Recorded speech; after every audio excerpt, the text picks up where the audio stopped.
പ്രമേഹത്തെക്കുറിച്ച് ഒരുപാട് പ്രാവശ്യം പല വീഡിയോകളിലായി ഞാൻ പറഞ്ഞിട്ടുണ്ട്. പ്രമേഹ സംശയ നിവാരണത്തിനായി ഒരുപാട് പേർ എന്നെ വിളിക്കാറുമുണ്ട്. അതിൽ ഒട്ടുമിക്ക ആളുകളുടെയും ഒരു പ്രധാന സംശയമാണ് പ്രമേഹമുള്ളവരിലെ ഭക്ഷണക്രമം എങ്ങനെ കഴിക്കണം, ഏതളവിൽ കഴിക്കണം, എപ്പോൾ കഴിക്കണം എന്ന കാര്യങ്ങളെയെല്ലാം പ്രമേഹ രോഗിയെ സംബന്ധിച്ച് വളരെ പ്രധാനപ്പെട്ട കാര്യമാണ്. പ്രമേഹം എന്ന് കേട്ടാൽ ആഹാരം നിയന്ത്രിക്കുകയോ ഉപേക്ഷിക്കുകയോ ചെയ്യുന്നവരാണ് നമ്മൾ. പ്രത്യേകിച്ചും രാവിലെ ഭക്ഷണം അങ്ങ് ഒഴിവാക്കും. രാവിലെ കഴിക്കുന്ന ആഹാരത്തിൽ നിന്നുമാണ് പ്രമേഹത്തിന്റെ ലെവൽ കൂടുന്നതെന്നാണ് എല്ലാവരുടെയും ഒരു തെറ്റിദ്ധാരണ. ഇതൊക്കെ മനസ്സിലാക്കി അബദ്ധത്തിൽപ്പെട്ട് രോഗം വഷളാകുന്ന അവസ്ഥയും കണ്ടുവരാറുണ്ട്. പ്രമേഹ രോഗികളെ സംബന്ധിച്ച് പ്രഭാത ഭക്ഷണം വളരെ പ്രധാനപ്പെട്ടതാണ്. അത്താഴം കഴിഞ്ഞ് ദീർഘ ഇടവേളയ്ക്ക് ശേഷമുള്ള ആദ്യ ഭക്ഷണമാണ് പ്രാതൽ. പ്രമേഹ രോഗികൾ കഴിവതും നേരത്തെ പ്രാതൽ കഴിക്കുവാൻ ശ്രദ്ധിക്കണം. കഴിക്കുന്ന ഭക്ഷണം പോഷക സമ്പുഷ്ടമായിരിക്കണം. കഴിവതും വീട്ടിൽ നിന്ന് തന്നെ പ്രഭാത ഭക്ഷണം കഴിക്കുവാൻ ശ്രദ്ധിക്കുക. ഓരോ വ്യക്തിക്കും എത്രത്തോളം അന്നജം, പ്രോട്ടീൻ, കൊഴുപ്പ് മുതലായവ ഭക്ഷണത്തിൽ നിന്നാകാം എന്ന് തീരുമാനിക്കുന്നത് അവരുടെ ഉയരം, തൂക്കം, ചെയ്യുന്ന ജോലി, വ്യായാമം എന്നിവ അനുസരിച്ചാണ്. സാധാരണ നമ്മൾ രാവിലെ കഴിക്കുന്ന ഭക്ഷണം ഇഡലിയോ ദോശയോ ഒക്കെ ആയിരിക്കും. പെട്ടെന്നുണ്ടാക്കാം എന്നതുകൊണ്ടാണ് സ്ഥിരമായി ഇവയൊക്കെ ഉണ്ടാക്കി കഴിക്കുന്നത്. എന്നാൽ പ്രമേഹമുള്ളവർ അരിയും ഉഴുന്നും അതുപോലെ പുളിപ്പിച്ച ഭക്ഷണമൊക്കെ കഴിക്കുമ്പോൾ അതിൽ ഗ്ലൈസിമിക് ഇൻഡെക്സ് വാല്യൂ വളരെ കൂടുതലായിരിക്കും. അതുകൊണ്ടാണ് നമ്മൾ 3-4 ദോശയൊക്കെ കഴിച്ചിട്ട് ഷുഗർ ലെവൽ നോക്കുമ്പോൾ അത് വളരെ കൂടുതലായി കാണിക്കുന്നത്.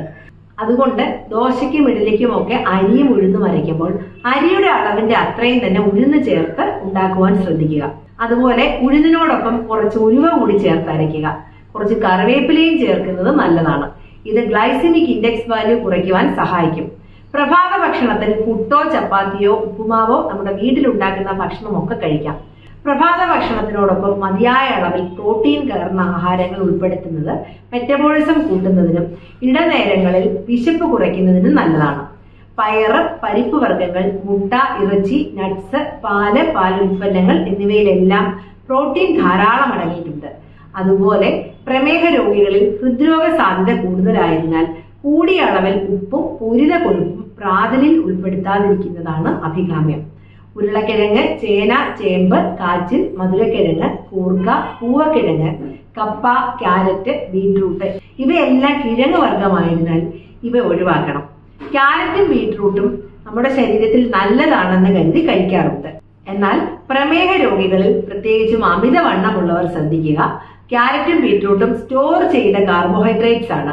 ഇങ്ങനെ സ്റ്റോർ ചെയ്ത കാർബോഹൈഡ്രേറ്റ്സ് കഴിക്കുമ്പോൾ ഇവ വളരെ പെട്ടെന്ന് തന്നെ ശരീരഭാരം വർദ്ധിപ്പിക്കുകയും ഷുഗർ കൂടുന്നതിന് കാരണമാവുകയും ചെയ്യും. അതുകൊണ്ട് ഇത്തരം കിഴങ്ങ് വർഗ്ഗങ്ങൾ നേരിട്ടോ കറികളിൽ ചേർത്തോ കഴിക്കാതെ ഇരിക്കുവാൻ ശ്രദ്ധിക്കുക.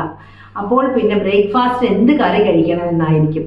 അതിന് മുട്ടക്കറിയോ, മീൻകറിയോ, ഇറച്ചിക്കറിയോ, പയർ, പരിപ്പ്, കടല ഇവയൊക്കെ ഉപയോഗിച്ചുള്ള കറികളൊക്കെ കഴിക്കാം. മിക്കവാറും എൻ്റെ അടുത്ത് വരുന്ന പേഷ്യൻസ് പറയുന്ന കാര്യമാണ് ചായയിൽ പഞ്ചസാര ഉപയോഗിക്കാറില്ല, പകരം ശർക്കരയോ തേനോ കരിപ്പെട്ടിയോ ഒക്കെ ചേർത്താണ് ചായ കുടിക്കുന്നതെന്ന്. എന്നാൽ തേനും ശർക്കരയും ഒക്കെ ഷുഗറിന്റെ തന്നെ പല വകഭേദങ്ങളാണ്. അതുകൊണ്ട് ഇത്തരത്തിലുള്ള മധുരങ്ങളൊന്നും ചേർക്കാതെ തന്നെ രാവിലെ ഒരു ഗ്ലാസ് ചായ കുടിക്കുന്നത് കൊണ്ട് കുഴപ്പമില്ല. എന്നാൽ പാൽ ചായ ദിവസം 2 തവണയിൽ കൂടുതൽ കുടിക്കുന്നത് ഒഴിവാക്കണം. പ്രാതൽ ഒക്കെ കഴിച്ച് ഒരു 11 മണിയാകുമ്പോൾ ഇടയ്ക്ക് വിശപ്പ് തോന്നിയാൽ ഇടയ്ക്ക് വെള്ളരിക്ക സലാഡോ അല്ലെങ്കിൽ കുറച്ച് നട്ട്സോ കഴിക്കാം. പ്രമേഹ രോഗി അരിയിൽ ഏറ്റവും നല്ലത് കുത്തരി ഉപയോഗിക്കുന്നതാണ്. ചോറെടുക്കുമ്പോൾ 1 കപ്പ് ചോറെടുക്കുക. ചോറിന്റെ അതേ അളവിൽ മുളപ്പിച്ച പയറോ കടലയോ അല്ലെങ്കിൽ ഇവ കൊണ്ടുള്ള കറിയോ ഒക്കെ ഉൾപ്പെടുത്തുക. മോര്, ഇലക്കറി, മീൻകറി, തോരൻ, അവിയൽ ഇവയൊക്കെ ഭക്ഷണത്തിൽ ഉൾപ്പെടുത്താം. പക്ഷേ ചോറിന്റെ അളവ് വളരെ കുറവ് തന്നെ ആയിരിക്കണം. പകരം വെജിറ്റബിൾ ധാരാളം ചേർത്ത് കറികൾ കഴിക്കുവാൻ ശ്രമിക്കുക. പ്രമേഹത്തിന് അന്നജമടങ്ങിയ ആഹാരങ്ങൾ ഒരുപാട് കഴിക്കുന്നത് നല്ലതല്ല എന്ന് എല്ലാവർക്കും അറിയാം. എന്നാൽ ശരിയായ അളവിൽ അന്നജം ശരീരത്തിന് ലഭിച്ചില്ലെങ്കിൽ അമിതമായ ക്ഷീണം, തലചുറ്റൽ, ഛർദി, തലവേദന, മലബന്ധം തുടങ്ങിയ ദഹന പ്രശ്നങ്ങളൊക്കെ ഉണ്ടാകുവാനുള്ള സാധ്യത ഏറെയാണ്.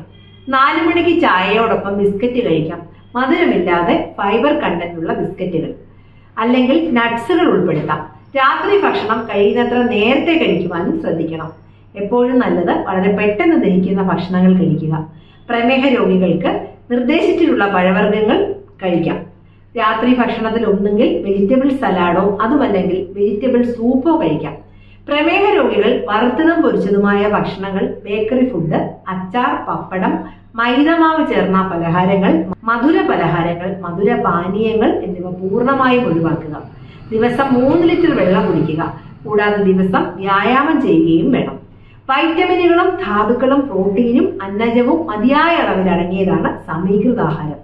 ഇത്തരം ഭക്ഷണ രീതി തുടർന്നു പോയാൽ പ്രമേഹത്തെ നല്ലൊരു പരിധി വരെ നമുക്ക് തന്നെ നിയന്ത്രിച്ചു നിർത്തുവാൻ കഴിയും.